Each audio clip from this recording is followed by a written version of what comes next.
आज हम तिब्बत के गांव की ज़िंदगी के बारे में जानेंगे कि यहाँ के लोगों का रहन सहन कैसा है। और हाँ, सबसे अजीब बात कि यहाँ के ख़ानदान के सारे मर्दों के लिए सिर्फ एक ही बीवी क्यों है और यहाँ पर जहाज़ क्यों नहीं उड़ सकता। तिब्बत के गांव वाकई ही बड़े दिलकश और उतने ही ज़्यादा खौफनाक भी हैं।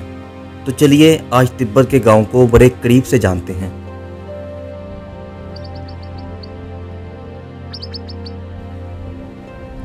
तिब्बत के गांव तिब्बत के प्लेट्यू पे वाक़या हैं।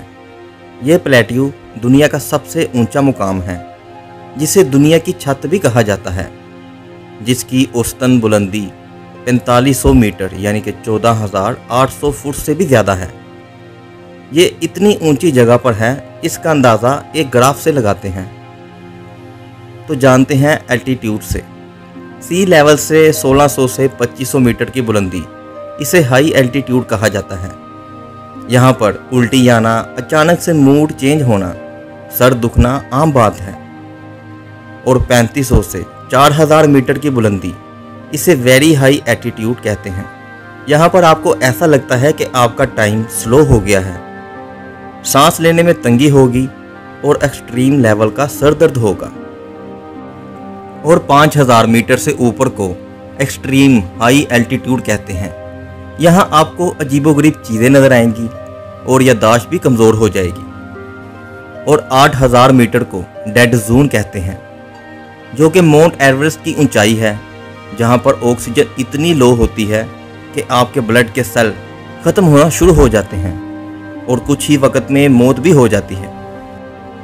और इसी वजह से आपको यहाँ एरोप्लेन भी उड़ते हुए नज़र नहीं आएंगे, क्योंकि एरोप्लेन 8000 मीटर की ऊंचाई पर ही उड़ते हैं। लेकिन तिब्बत में कुछ पहाड़ इतने बड़े हैं कि वो 8000 मीटर से भी ऊपर हैं। तो यहाँ से आपको तिब्बत में रहने वाले लोगों की सख्ती और पहाड़ों को सर्फ करने वालों की हिम्मत का अंदाज़ा हो गया होगा। बहुत से तिब्बत के गांव बहुत बुलंद मकामात पर वाक़या हैं और कुछ गांव तो 5000 मीटर यानी कि 16,400 फुट से ऊपर वाक़या हैं, जिसके लिए रिहायशियों को कम ऑक्सीजन की सतह के मुताबिक अपने आप को ढालना पड़ता है। इतनी ज़्यादा ऊंचाई की वजह से तिब्बत के गांव का मौसम सख्त, सर्दियां इंतहाई सर्द, जिसमें दर्जा हरारत अक्सर मनफी हो जाता है, जबकि गर्मियां हल्की और मुख्तसर होती हैं। तिब्बत के गांव शानदार कुदरती मंजर से घिरे हुए हैं। इनमें बर्फ़ से ढके पहाड़, साफ नीली झीलें और वसी घास के मैदान शामिल हैं। तिब्बत में एक बड़ा ही अजीब रिवाज है, जो सुनने में ही बड़ा घटिया लगता है, क्योंकि तिब्बत के कुछ हिस्सों में तिब्बत और नेपाल और भारत के तिब्बतिन कम्युनिटीज़ में एक मुनफरिद अज़वाजी रिवाज मौजूद है, जैसे भाइयों की मुश्तरका बीवियाँ, जिन्हें फर्तनैल पोलियंड्री कहा जाता है। इस निज़ाम के तहत एक औरत बैक वक़्त बहुत से भाइयों से शादी करती है। ये रिवाज तारीखी, मुआशी और सकाफती जड़ें रखता है और कुछ दही और रवायती तिब्बती माशरों में आज भी मौजूद है। तिब्बती फर्तनाइल पोलियंड्री के पीछे वजूहात ये है कि तिब्बत के मुश्किल और वसाइल से महरूम माहौल फर्तनाइल पोलियंड्री ख़ानदान के वसाइल को महफूज रखने में मदद देती है। जब एक बीवी कई भाइयों की होती है तो ख़ानदान को अपनी ज़मीन और जायदाद को वारसों में तकसीम करने से बचाया जा सकता है, जिससे इनकी मुआशी इस्तेकाम और जायदाद का साइज बरकरार रहता है। ये रिवाज आबादी पर काबू पाने के तौर पर भी काम करता है। जब कम औरतें बहुत से मर्दों से शादी करती है तो पैदाइश की शरह भी कम रहती है, जो इन इलाकों में जहां वसाइल पहले से ही महदूद हैं फ़ायदा मंद है।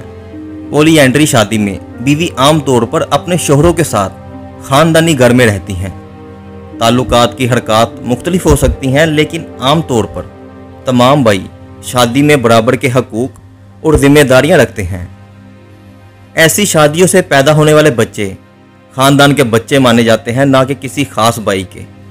लेकिन जदीदियत और बदलते हुए समाजी इक़्तिदार पोलियंड्री शादी के मौजूदगी पर असरअंदाज हो रहे हैं। नौजवान नस्ल, ख़ास तौर पर वो जो तलीम याफ्ता हैं, तेज़ी से यकज़ोजगी की शादियों का ही इंतखाब कर रहे हैं। तिब्बत में मकानात सख्त मौसम का मुकाबला करने के लिए बनाए जाते हैं। ये आम तौर पर पत्थर और मिट्टी की ईंटों से बनाए होते हैं, जिनकी छतें चपटी और खिड़कियां छोटी होती हैं ताकि गर्मी बरकरार रहे। तिब्बत के गांव में ज़राअत एक अहम पेशा है, जो आलू और मुख्तलिफ सब्जियां आम फसलें हैं जो बुलंद मुकाम के हालात के मुताबिक होती हैं। और यहाँ पर आपको एप्पल का एक ऐसा रूप मिलेगा जो सिर्फ आपको तिब्बत में ही मिलेगा, और ये दुनिया के महंगे सेबों में आता है, जिसे कहते हैं दी ब्लैक डायमंड। गांव में जानवर पालना भी अहम है, जिनमें याक, भेड़ें और बकरियां बुनियादी मवेशी है जो गोश्त, दूध और ऊन फराहम करती हैं। तिब्बत में बुद्ध मत गालिब मजहब है। खानकाहें गांव की ज़िंदगी का मरकज़ है और बहुत से देहाती मुत्तकी बुद्ध मत हैं। तिब्बत के गांव बहुत से त्यौहार मनाते हैं, जिनमें दो अहम त्यौहार लोसार, जो तिब्बती नए साल के मौके पर मनाते हैं, और सागादवा, जो बुद्ध की पैदाइश और इनकी रोशन ख्याली और मौत के लिहाज से मनाए जाते हैं। खानकाहें बहुत से गांव में नुमाया खसूसियत हैं। ये इमारतें अक्सर खूबसूरती से सजी होती हैं और मजहबी सरगर्मियाँ और तलीम के मराकज़ के तौर पर काम करती हैं। रवायती तिब्बती लिबास अब भी बड़े पैमाने पर पहना जाता है। मर्द और औरतें चोबा पहनते हैं, जो लंबी आस्तीनों वाले चोगे होते हैं, जो ऊन या रेशम से बने होते हैं, जो अक्सर रंगीन डिज़ाइनों से मुज़य्यन किए जाते हैं। तिब्बत का खान पान मुनफरिद और बुलंद मुकाम की ज़िंदगी के मुताबिक होता है। इसमें भुनी हुई जौ का आटा, मक्खन वाली चाय और मोमोस शामिल हैं। बहुत से तिब्बती गांवों में जदीद बुनियादी ढांचा मौजूद है, जिसमें सड़कें, बिजली और सेहत की सहूलियात बिल्कुल नापैद हैं। कुछ गांवों में छोटे स्कूल तो हैं, जबकि दीगर बुनियादी तलीम के लिए खानकाहों पर ही इन्हसार करते हैं। आला तलीम के लिए अक्सर बड़े शहरों का सफ़र करना पड़ता है, और सेहत की देखभाल की सहूलियत भी ना होने के बराबर है। कुछ गांवों में छोटे क्लिनिक हो सकते हैं। एजुकेशन और हेल्थ फैसिलिटीज़ ना होने की बुनियादी वजह यहाँ की ऊंचाई है, जहाँ ऑक्सीजन बहुत कम है, इसलिए दूसरी जगह के लोग यहाँ आकर काम नहीं कर सकते। लेकिन अपनी खूबसूरती और मुनफरिद तरीक़ा ज़िंदगी की वजह से बहुत से एडवेंचर के शौकीन यहाँ घूमने आते हैं, लेकिन कुछ इतनी सख्तियों की वजह से आधे रास्ते से ही वापस का रास्ता इख्तियार करते हैं। और सियाहत गांव की मुआशरत में अहम किरदार अदा करती है। गांव वाले अपने घरों में होम स्टे की जगह भी रखते हैं, ताकि घूमने वाले यहाँ आकर स्टे करें और यहाँ के लोगों की तर्ज ज़िंदगी को भी समझ सकें। फगताल अपनी चट्टान के किनारे बनी खाका के लिए जाना जाता है। ये सबसे दूर दराज और खूबसूरत खाकाहों में से एक है। यहाँ सिर्फ पैदल या घोड़े पर सवार होकर ही पहुँचा जा सकता है। लू गांव मानसलो पहाड़ के नज़ारे के लिए मशहूर है। ये एक ट्रैकिंग मरकज़ और सकाफती मुकाम के तौर पर काम करता है, जिसमें कदीम गुम्पा जो बुद्ध मत के मंदिर हैं। यूबिंग एक दूर दराज गाँव है जो अपनी कुदरती खूबसूरती के लिए जाना जाता है। ये एक मशहूर ट्रैकिंग मंजिल है जो मुकद्दस पहाड़ों और जंगलात से घिरा हुआ है। टंगरी माउंट एवरेस्ट का गेटवे है। ये हिमालय के शानदार नज़ारे पेश करता है और कोहे पैमाओं और ट्रैकर्स के लिए एक अड्डा है। टेली कम्युनिकेशन बेहतर हो रही है।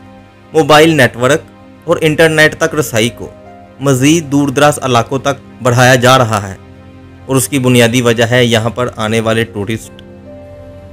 तिब्बती देहात में अक्सर कदीम आसार कदीमा मौजूद हैं, जिनमें सदियों पुरानी खाकाहें, मंदिरों और किलों की बकायात शामिल हैं। शटन फेस्टिवल बड़े पैमाने पर मनाया जाता है। इसमें रवायती परफॉर्मेंस, तिब्बती ओपेरा और एक देव हैकल थेंगिंका पेंटिंग की नुमाइश शामिल है। तिब्बत मुनफरिद पौधों और जानवरों की मेज़बानी करता है, जैसे कि तिब्बत हिरन, बर्फानी चीते और मुख्तलिफ मुकामी पौधे यहाँ पाए जाते हैं। बटर लैंप फेस्टिवल एक अहम तकरीब है। गांव वाले बुद्ध के मुजज़ात की याद में मक्खन के लैंप रोशन करते हैं। तनगाका पेंटिंग एक काबिल एहतराम आर्ट फॉर्म है। ये पेचीदा मजहबी पेंटिंग्स मुराकबा और मजहबी तकरीबात में इस्तेमाल होती हैं। दस्तकारी मुकामी मुआशरत का एक अहम हिस्सा है। तिब्बती कलीन, कपड़े और मजहबी अशिया जैसे मसनूआत हाथ से तैयार की जाती हैं जो मुकामी और बैनुल अक़वामी सतह पर फ़रोख्त होती हैं।